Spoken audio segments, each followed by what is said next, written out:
It's Tuesday, and it's 2 weeks from today. We've been counting down since 100 days. We've been doing it. Every day, 100 days except Shabbat. And That's right. now it's 2 weeks away. 2 weeks from today. Yeah. 2 weeks from today. The election day. Probably the most important election of our lives. It feels like it. Maybe even in history. I don't know. Who knows? Could change everything, seems like. You only have checks and balances if they're there. But if someone has the power to take the checks and balances away, Okay. no, we don't have them anymore. Get that right, sister. It was kind of interesting that in Israel, as terrible as things are, the people protested, and they did not change the Supreme Court enough to give the prime minister, in that case, the head of the state, complete power, the kinds of powers that would take away some of the checks and balances. And in this country, we did not succeed. And so our Supreme Court voted to take away some of those checks and balances, and right? So we've been turning to Moshe Chaim Lusato for wisdom in this. And his wisdom, at least in this book, in this particular teaching of his, is to make sure that you are in order, that you've taken care of your own soul, so that you can be a part of the solution and not be part of the problem. And, his goal is to take us to saintliness. And, one of the things that he discusses when he comes to that place of being your best self is this practice of loving kindness. The practice of loving kindness, he says, is gadol, is huge, and is essential to saintliness. He says that the same word, Hebrew word that denotes saintliness, is derived from the same root that denotes kindness. So maybe that is the most important thing that we can do. But, it's to know what is kind. To know what is kind. And sometimes kind is not obvious. Sometimes kindness cannot feel kind in the moment. It can be confronting people with their truth. It can be, the ultimate kindness may not feel kind in the moment. Right? Mm-hmm. Loving kindness. I think that's our focus. Right. And, as I've said before, the root for wean is yigmol. The word for to wean someone is yigmol. To let them go, to give them independence, to make sure that they are developing their own muscles so that they can walk on their own. If they can. He says the Torah begins and ends with loving kindness as a divine act. This from the Talmud. There are 3 traits, the possession of which characterizes one as a descendant of loving kindness, or Abraham in this case: compassion, shame, and loving kindness. These 3 things go together: having compassion, empathy, right? Really feeling in your heart, empathy or caring, compassion in your womb, in your rechamim. The other is shame, knowing that the worst thing you can do to someone is shame them, but also feeling that shame yourself when you need to, right? And then the other is loving kindness, this notion of knowing what it means to be truly kind to someone, to tell them the truth sometimes when it hurts can be an act of kindness.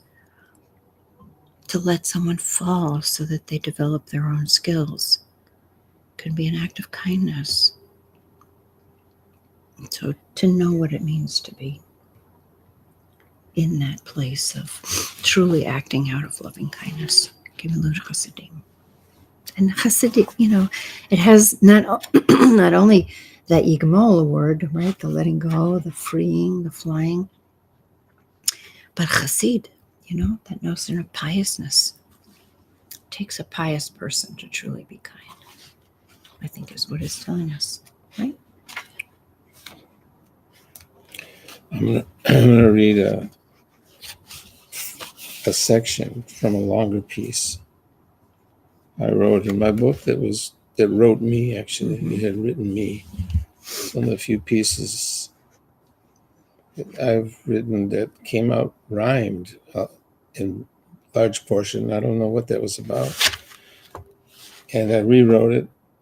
I published it twice, actually. The second version is in this most recent book because it's a different version. And there's a part given to Rumi in this version. I'm going to read that part. Rumi, Balkhi, Mevlana, Maulana, I am called our master. 13th century settling into life at the madrasa until I met Shams. Shams disappeared. Where should I seek? I am the same as he. His essence speaks through me. I have been looking for myself. I have looked for guidance in wine. We might have thought God was there. Roots of the roots of the roots. There is I and there is you, but not room for two. Knock, knock. Who's there? You. You may come in since you have cooked away your I. You are not a drop in the ocean. You are an ocean in a drop. The universe in ecstatic motion. You will keep breaking your heart until it opens. I'm going to read another piece before I go. Okay. Like Pablo Neruda's piece. I'll read it and then I'll be on my way. Okay. And it's an interesting piece, also combines wisdoms. This is from the Hindu tradition and integrated with our own traditions, our own Kabbalistic traditions. I don't know where this piece came from either, but it's really interesting. Never mind. Oh, I don't know where I put it. Oh, I know.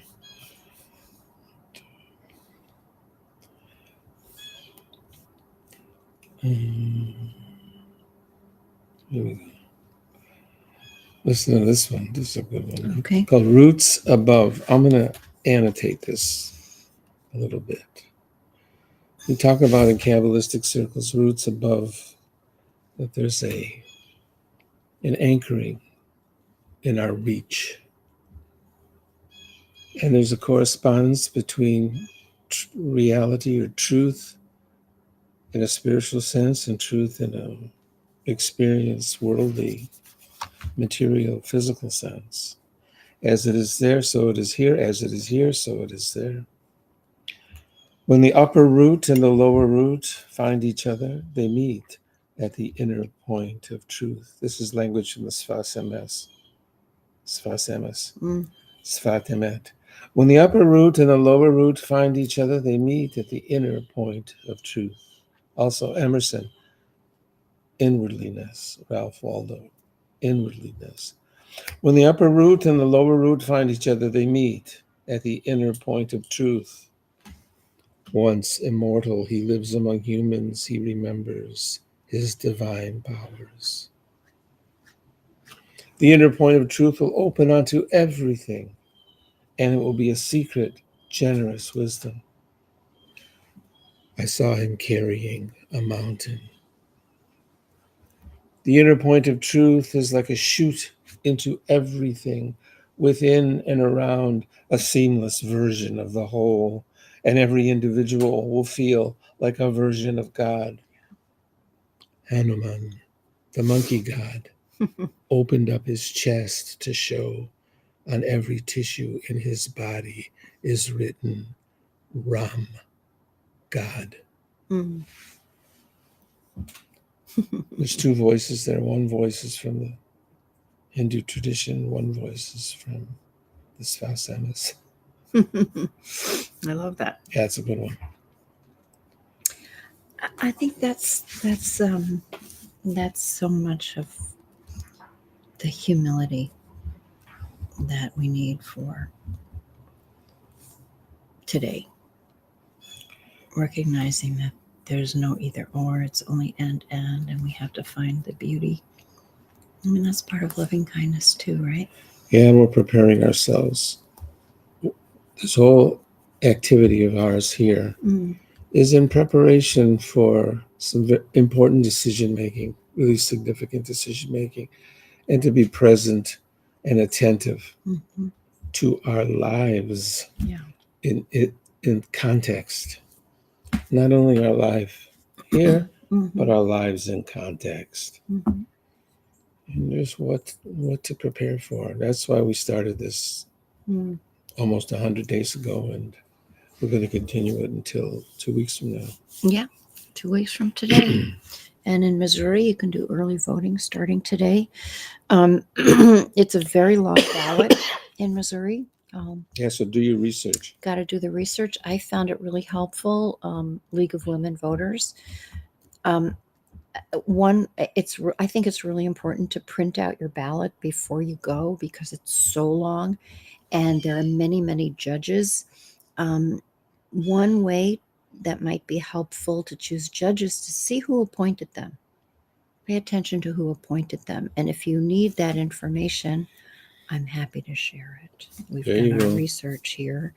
I sent it to you today, actually. Oh, good. And, again, we're not telling each other how to vote, but we are giving each other the information that might be helpful in choosing, because as we've seen, the judges are really, really important. The ballot measures are also important. I feel very comfortable in saying yes on 3. Yes on 3. Yes on 3. Really important. That's the measure that will restore reproductive freedom, for the most part. At least get rid of some of those bans, those awful bans here in Missouri. Save lives. Yes on 3. So 2 weeks from today, thanks for joining us. We'll be back tomorrow morning. And again, early voting starting today. Have a great